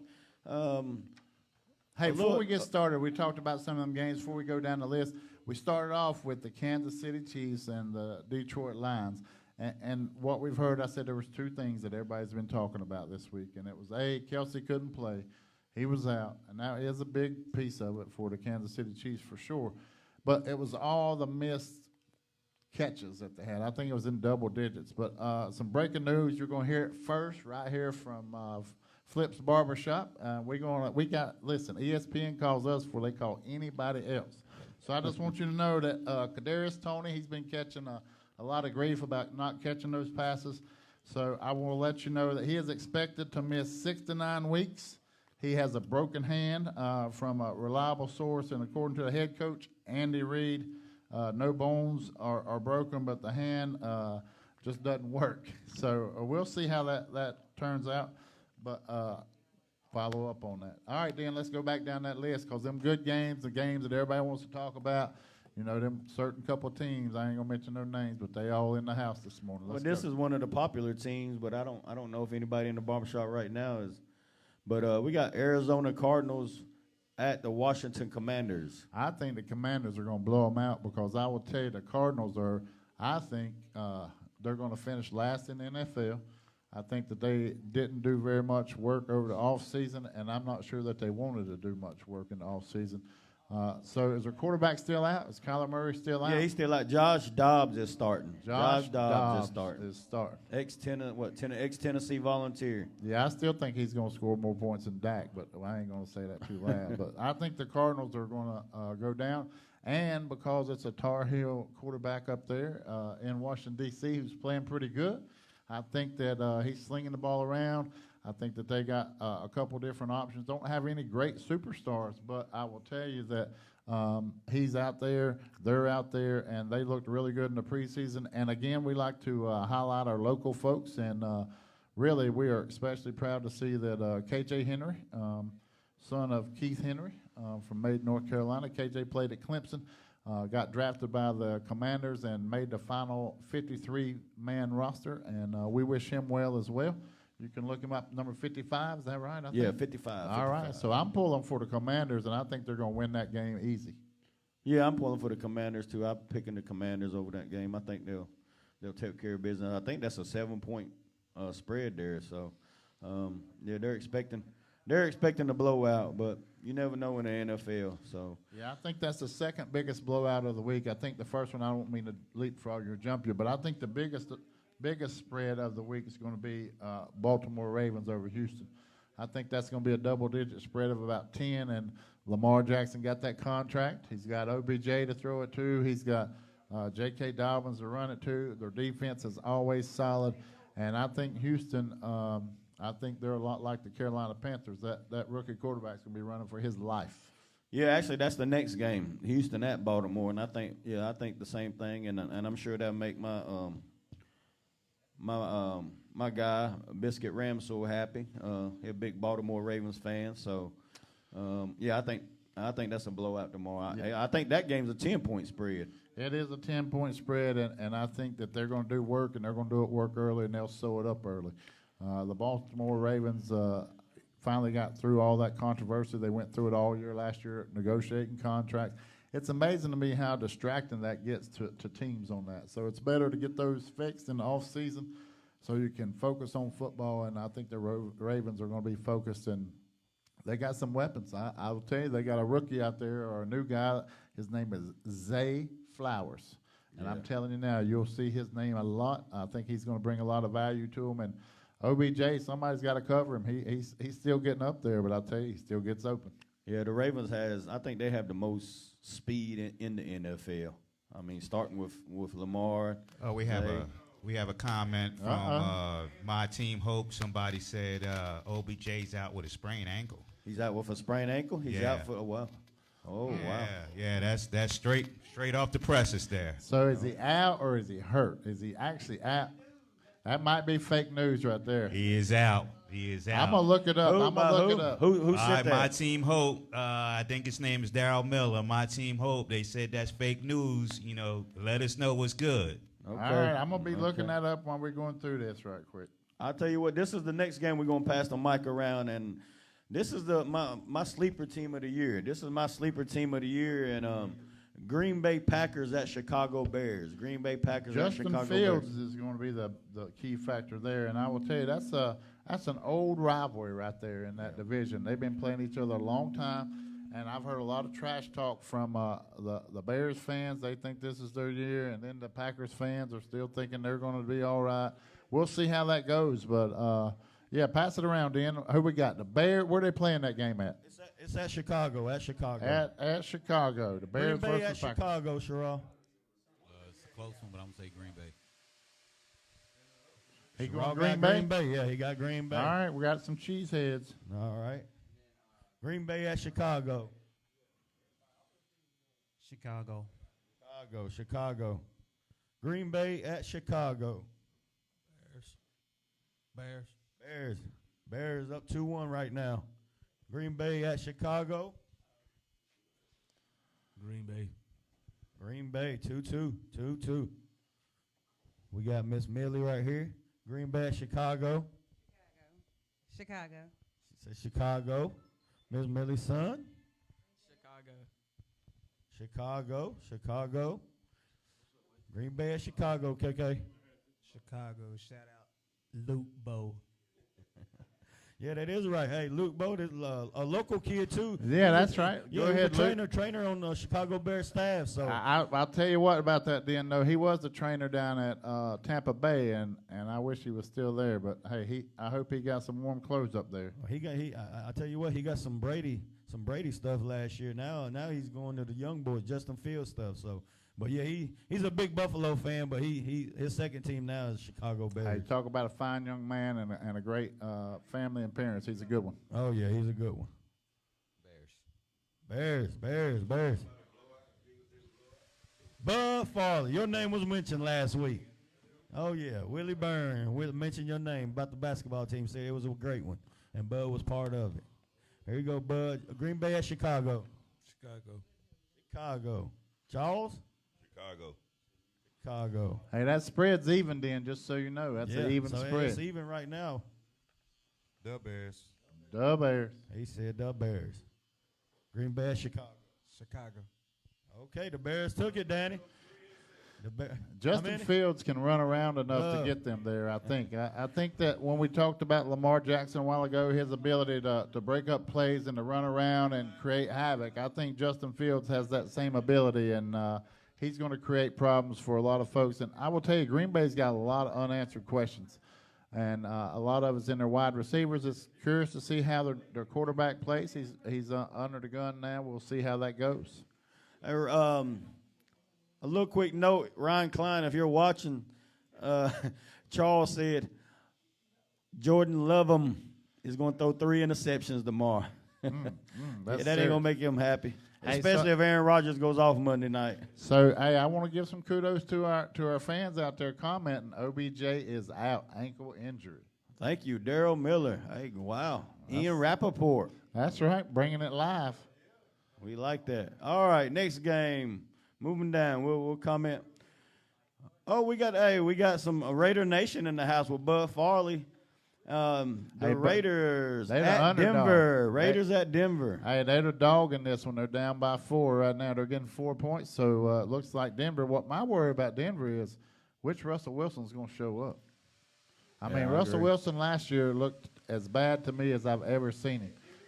Now, they got a new coach. And I will tell you that I'm a big fan of Sean Payton. He does.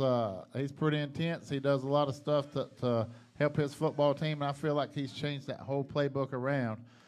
Your running back, again, coming off of ACL surgery for the Denver Broncos, Williams and Javonte Williams. So it'll be interesting to see. The Raider Nation has been a train wreck in the last 2 years with all the coaching changes, quarterback changes, venue changes. I don't know if they're the Los Angeles Raiders, the Las Vegas Raiders. Las Vegas. I don't know if they play in their home field or the Chargers' home field. I don't know. I can't keep up with them. Hey, they got Jimmy G is healthy, right? Jimmy G is healthy. All right. So they got Jimmy G, Josh Jacobs signed again. So where's that game at? It's at Denver. It's at Denver. Hey, Mile High. I'm gonna go with the Broncos. All right. I think I'm gonna jump on the Raiders. I hope you do. I think I'm gonna jump on the Raiders. I Danny. hope you do, Dan. That's good. I'm up. All right. Next game. Fly, Eagles, fly. Come on. Fly, There we go. Eagles, fly. Who you picking on that one, Dan? Man, Daddy, that might be that. Fly, Eagles, fly. We going to New England. Yeah, listen, I'm not an Eagles fan by any stretch of imagination, but I'm never going to pull for New England. This might be the only game I ever pull for them because I might pull for them if they play the Cowboys too, but I definitely ain't pulling against the New England. New England, I'm out. Well, I am a little scared of this game. A little scared. Now, I ain't, New England, Bill Belichick. The only reason Bill Belichick, but we're gonna be rusty. But we'll see. I don't care how rusty Philadelphia is. New England ain't got enough weapons to beat Philadelphia. I tell you what, this is another big game.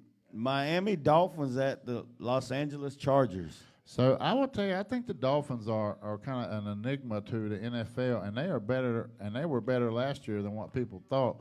And I think if Tua stays healthy and that they stay healthy, I don't know in the NFL who's guarding Tyreek Hill, but I wouldn't want that job. I can tell you. I wouldn't want to. I wouldn't want to be a cornerback. Nah, I think that the Dolphins are going to show out in that division, and I think they're going to play well all year. So I'm going to go with the Dolphins on that one. All right, we got another request. We got some. These just guys, so- they starting to be out of control. Hey, here. hold on one second. Just so Yeah. you know, the Dolphins are 3-point underdogs, but I'm going to go with the underdog on that one. All All right, what we got? Okay, yeah, these guys is out of control over here. We got this Darryl Miller guy. He's saying the Chargers.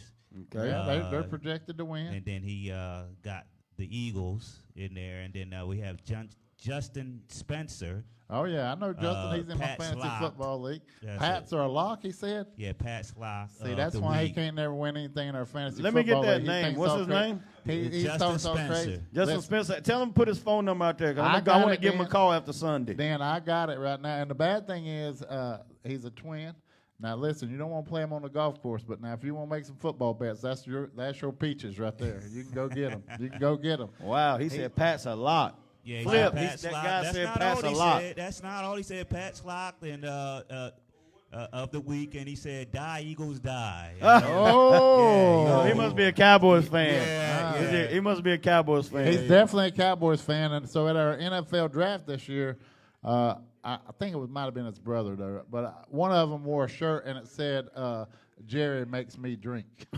I like that. He's a Cowboys fan. but Flip, you hear that, Flip? So at our NFL draft, Flip, this guy right here, him and his brother are twins. They were both Cowboy fans, and one of them had a shirt on and it had a big old Dallas star on it. It said, "Jerry makes me drink." We need to find Flip one of them. Yeah, I'm gonna get Flip one of them about halfway through the season. And one more other thing he said, he's and then Pat's locked. And, Hey, we might have to block him for a little while. I don't know about him. Yeah, well, go on. I lost the comments and scroll down, but go ahead. I'll get him back up there. Well, that's Hey, all there's right. a lot of hype over that game, and that'll probably be the most watched game of the week right there. Which one?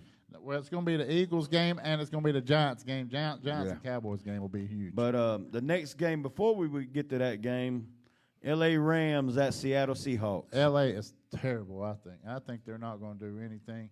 I think that they're struggling. I think that they didn't do much work in the offseason. Didn't really play anybody in the preseason. I think they're saving them from injuries.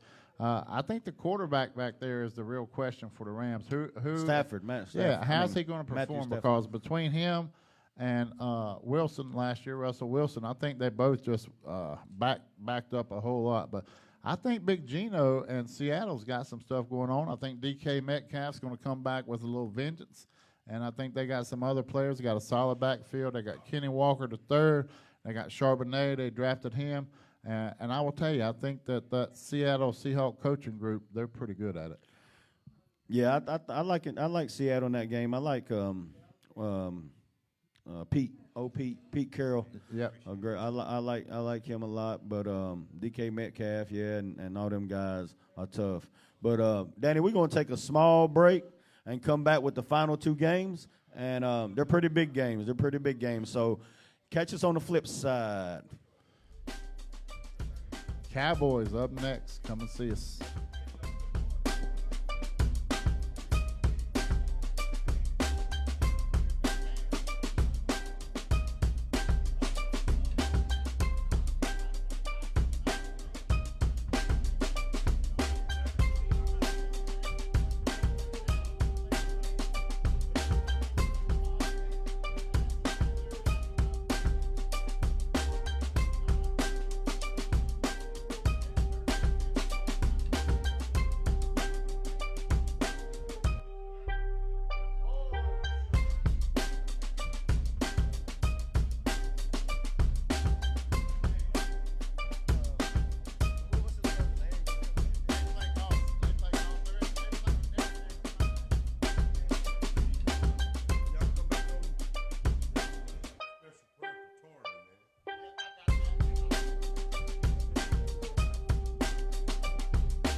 Giants and Cowboys. Hey, we're back here at Barbershop, at Flip's Barbershop, and we are back on the flip side. We're into the NFL section of this, and we got a few big games we're going to talk about here in just a few minutes. But before we cut up and get all wound up, we're going to get a little more serious about this. We'd like to take a moment to extend some prayers to some of our folks who listen to this and part of our communities. We want to extend our prayers to Tarby Wright and his family. I know he's going through a lot of serious medical things right now. We just want to reach out and wrap him in our love and support and God's grace, and wish him the best and that family the best as they navigate through that. So, all right, Dan. Prayers up, prayers up. Hey, also, listen, I got a public service announcement right quick. Brothers on the Move. I don't know what you know about that group, but they do a lot of wonderful things in our community. Brothers on the Move Anniversary Dance Party. That's going to be Saturday, September 30th. It'll be 8 till midnight. Location on that will be the Comfort Inn in Hickory. It's BYOB, and music's going to be by DJ Rick James. There's an on-site drawing also. Tickets for this dance are going to be $20, more at the door. So, again, put that on your calendar. Anniversary Dance Party, Saturday, September 30th, 2023. At the Comfort Inn in Hickory, and that's Brothers on the Move. You say Rick James? Rick James. Whoa. Rick James. Bleep. DJ Free might take us out with some Rick James sometime. But, hey, listen, for more information, if you want some information on that, you can call 828-569-8218. Let's get that clear on that. Charles Eicher said, not that Rick James. Not that Rick James. But before we get all the calls on that, well, folks, this is what we some of this barbershop's been waiting on. But Sunday night game, Sunday night football. My favorite part of that game is when Carrie Underwood come out and sing. Yeah, listen, I love that. That's my favorite thing on Sunday. I go down to the basement, turn the lights down low, and I just wait and turn the volume way up just to wait to hear Carrie come out on that song. Oh, yeah. Sunday night, baby. Well, the game is Dallas at New York Giants. So let's talk about that rivalry through the years. I mean, it's black and blue, and it's been a really intense rivalry for a long time. It's a great job by the NFL to start the season off with a game like that, especially on Monday nights. You know, who wants to stay up on a Monday night on a bad game? But I will tell you, it'll be the highest rating TV watch game this week for sure. And there's no doubt, win, lose, or draw, for either one of those teams, their fans are very loyal. You see them, you hear them, you know where they are. They wear all that paraphernalia about it. It will be an intense game. There'll be a lot of junk talk this week. Charlie, who you got? I am pulling for the New York Giants. Go blue. Go blue from Charles. Go The blue. city lights will amaze you. I tell you what, We after are we make so our good. predictions, we're gonna let Charles pass the mic around and Yeah. get everybody. All But right. I got my I got the New York Giants in well, they call it an upset, but I tell you what, Saquon Barkley paid this man. Paid this man. Yeah, I will tell you. We had unreconstructed 1 year. Daniel Jones' contract. So he's going to get, we own you. We're going to, before I got rudely interrupted by Flip, we're going to flip it back to this. So yeah, I would- they're doing Daniel Jones' contract. But I will tell So you, we're gonna- he's going to have to stay healthy. Yeah, he will. And I think he will too. But I hope sometimes, if you don't believe it, look at Lamar Jackson last year. Sometimes when you're waiting on that contract, you play a little more cautious, play a little more reserved. I hope that Monday night he's all out because they're going to need it all out. Because I personally think, and I'm not a fan, y'all know that, but I personally think that C.D. Lamb is going to show out and really mature this year. And I think that if they can improve their defense, that's to me the only concern that the Cowboys have. Offensively, I think they're okay, better than okay. But defensively, I don't know what they got yet. But I think that the Cowboys are going to pull that one off. All right. So right now we got 2-1 Giants. So Lord. Charles, let's start it over there with We already know what. Let's go with Sherrod. My man Sherrod Dog. G-Man, Big Blue all day. Y'all know it, baby. Tell him Got again. that? He's tell him sporting that again. hat. Giants. Oh, no, go. That's Giant. three. Okay. That's three right That's here. three. Man, 3-1. I know I'm not going to be the All only right, one all on right. the island. All right, okay. Oh, she's ready to tell you, too. Look, she's Lord, on the they edge of her ready, they seat. ready. She ain't said nothing all day. She going to say something about this. Dallas. Dallas, Big D. She said she likes the Big D. All righty, here we go. Dallas. I can't do the Cowgirls. No, he likes the Giants. Hey, whoa, whoa, He's whoa. doing the Giants. Yes, sir. Yes, sir. Right here. Between who? Dallas and the Giants. Dallas. Lord, he didn't even think about that. He went He's straight. hold on. Let's give him another second. He went Are you straight sure? to the Cowboys. Your final answer is? Oh, we already know who Hot Rod. Yeah. Cowboys. Oh, Lord. Yeah. Come on, Bud. Come on, Bud. Whoa, say it again. Giants. Yes, sir. Yes, sir. Bud said the Giants. Hey. Bud got the Cowboys. Giants. Here we go. So I don't know the total of that. I think we might be ahead a little bit here. No, hey, we'll call it a tie. It's pretty Charles. We'll call close. it It's a pretty tie. close. It's pretty close. All right, we ain't got but a little bit of time left, so we want to wrap that up. I can't wait to be able to talk about that game next week when we come back. So there's one more game on there, Dan. Yeah, one more game. We'll pick them on that. Buffalo at New York Jets. So the spread on that is that the Buffalo Bills are going to win by 3. I think that it's going to be tight. There's a player out there for the New York Jets that I'm very impressed with, Garrett Wilson. He's a great wide receiver, maybe one of the most athletic receivers that are out there. And if they can protect Aaron Rodgers, it's going to be a close game. I think that it's some unknowns out there in the backfield. They have the other Cook, Dalvin's brother, runs for the Buffalo Bills. They got a brand-new tight end. They like the Kincaid. They like to run him in the slot. They run him at tight end. They run him in a couple different wideouts. So I will tell you it's hard to figure that the Jets could beat Buffalo, but I think it's going to be a really good game and tight. I'm going to go with the Bills. I like Daniel. I guess we're going opposite today because I like the Jets. I like Aaron Rodgers. I like Wilson, Dalvin. They got some weapons, and nobody talks about their defense, but their Yeah, I've their done said defense this is legit. before, and I don't like Aaron Rodgers. I think he's a good quarterback, but I mean he broke up with Danica. That's all I need to know, and I'm done with him. So I'm gonna go with the Buffalo Bills. But we're going to take a real small break, and then when we come back, we're going to have Maiden High School coach He's buzzing Willie in Byrne. now. Hey, we'll be back right after this at Flip's Barbershop on the flip side. Come out and see us. Tune us in every week. Same time, same place.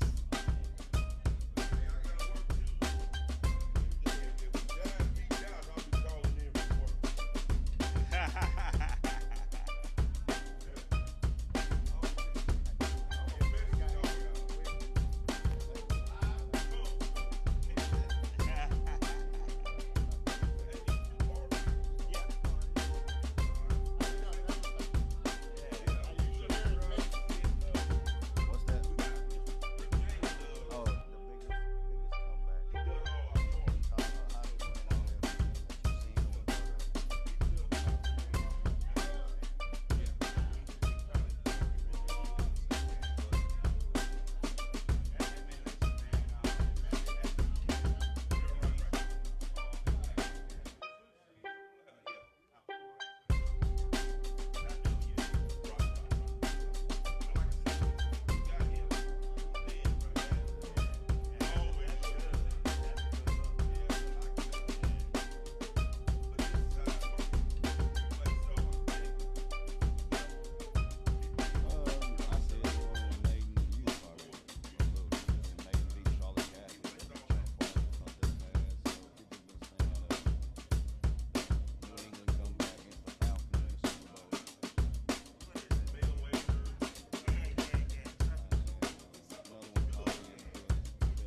Welcome back, folks. Welcome back, folks.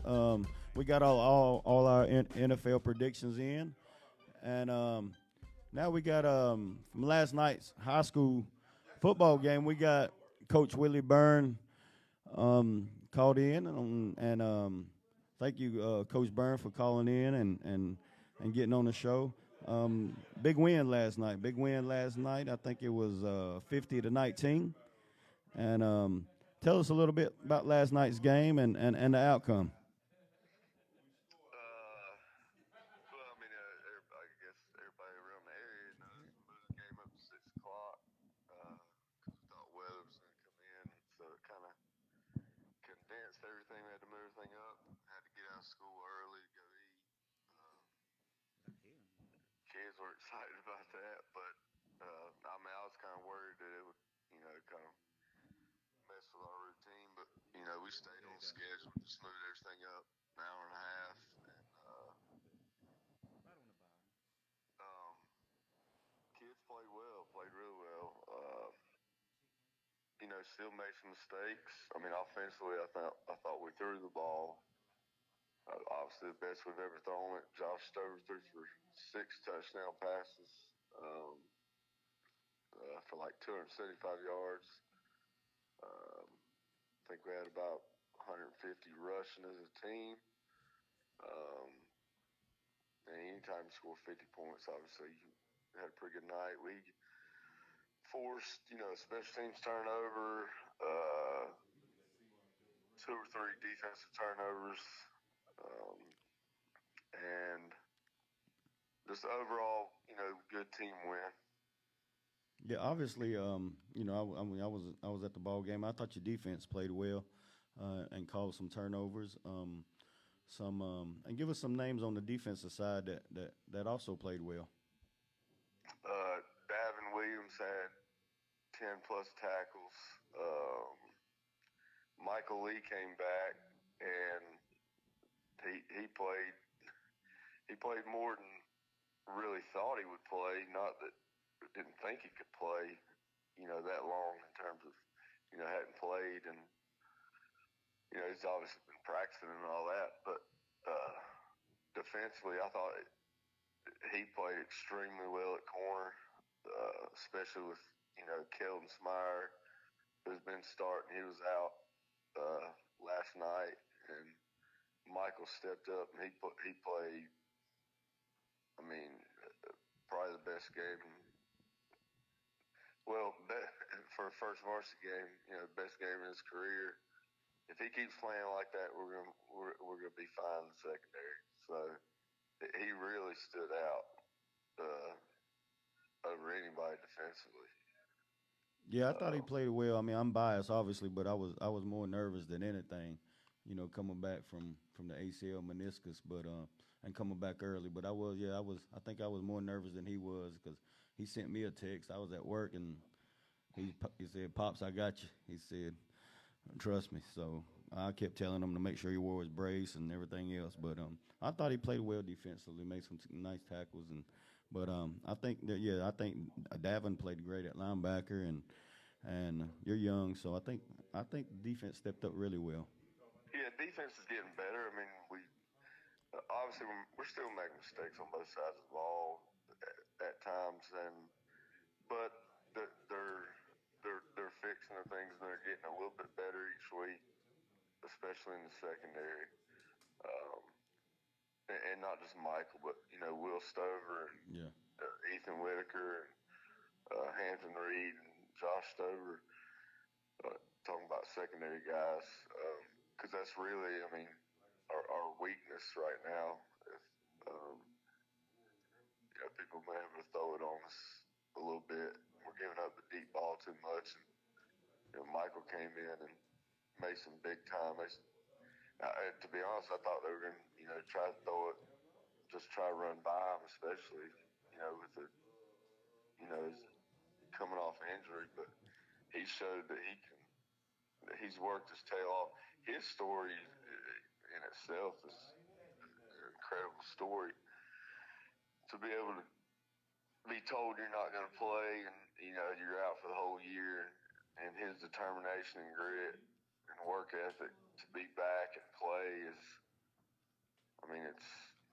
it's to be a 30-30 story. Kid comes back and plays. Yeah, I'm like I said, I'm biased. Big times tackles. I mean, he made a touchdown saving tackle on a great running back that they have, and never thought he'd make an open field tackle. Not just him, but anybody on such a really good running back that's faster than him. She took a good angle and tackled low like you're supposed to, and he just played great on defense last night. Yeah, like I said, I'm biased, and I was proud of him. He texted me last night, and he said, "Pops, this is just the beginning." So I hope he stays healthy. I hope all the kids stay healthy, and because I don't want no kid to go through what he has gone through. But like you said, his determination and battle is he's a different kid. He's a different kid. But Coach, I know last night was the last non-conference game you got. I know conference coming up. Who you got next? We got East Burt at East Burt, so we're on the road for 3 weeks in a row.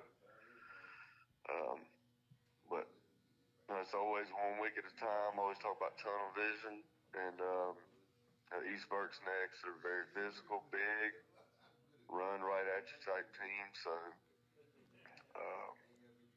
we're gonna have to play very physical. I mean, and be able to slow them down because they're gonna try to control the clock, eat clock, hold the ball, keep it away from us, which is smart football against us. And we're just going to have to be ready to stop the run and take the opportunities when we do have the ball, we're going to have to score. Because the time possession against them, it's almost you're never going to win that time possession battle with a team like that. Yeah, So we got to take advantage of our opportunities when we're on offense. Yeah, most definitely. But and is everybody healthy from last night? I know, and also I know you had a couple players out. I didn't know if I know Raheem concussion. He'll be back next week. But everybody stay healthy last night? Yes, we had some cramps. It was pretty humid last night. After that rain went away, had a handful of guys cramping, so they'll be fine. Landon Moss had an ankle injury. He actually came back in the game. He's another tough kid. Yeah, he is. And he's playing really, really well. Great leader on both sides of the ball. As an offensive tackle and defensive tackle. But he should be fine. I'm sure he's sore today with that ankle, but like I said, he came back in the game last night. He played, so he'll be fine. Raheem will be back from concussion protocol. And Kellen will be back in the secondary. He'll help out in the secondary. Kellen Smyer. But other than that, Ethan Herman, he played hurt last night. His knee's a little banged up. Plus, Derek Klein's been playing with a hurt knee for the past 2 weeks now. But he's playing. So we're a little banged up, but we've kind of been banged up. So just hope those guys, and they do a good job of stretching. If it's a muscle injury or if it's something, they do a good job icing their knees and rehabbing and doing that stuff to where they can play through the injuries. Yeah. Well, Coach, we have a question of the week every week, and the question of the week this week is the biggest comeback game you've ever been part of or have seen on TV or seen live. The biggest comeback you ever seen or been part of. They're always tough, Dennis. I guess. The most recent one. I think about App State last year, but they didn't win, so they didn't come back and win last year against Carolina. Yeah, that was a pretty good game. I guess it's hard to go against Tom Brady when he came back from whatever it was, 21-28. I think they played the Falcons. Yeah, in the Super Bowl. So you come back from, I think it was 28 points. Yeah. Would they win by 3? Yeah, it was 28 points in the third quarter and come back and won by 3. Yeah, and that on the biggest stage of football, that's got to be the biggest one right there. Yeah. Well, Coach, we appreciate you here calling in for us, and it's always a pleasure. You've been part of this, and good luck next Friday at East Burke, and hope all you guys stay healthy. And we'll hear from you next week, hopefully. All right. Thanks, Dennis. All right. Thanks, man. I'll see you. See you. All right, folks. That was Coach Willie Byrne. We're going to wrap up the show. This will be our last Saturday show for about 4 weeks. We're going to jump on to Tuesdays here at the Barbershop. We're going to switch it up a little bit. We're going to go to Tuesdays. And we'll see you this Tuesday coming up. We'll give you a time set for on Sunday or Monday, the time we'll air here. But, guys, thank you for tuning in, and thank you guys for calling in, coaches, and we'll see you on the flip side.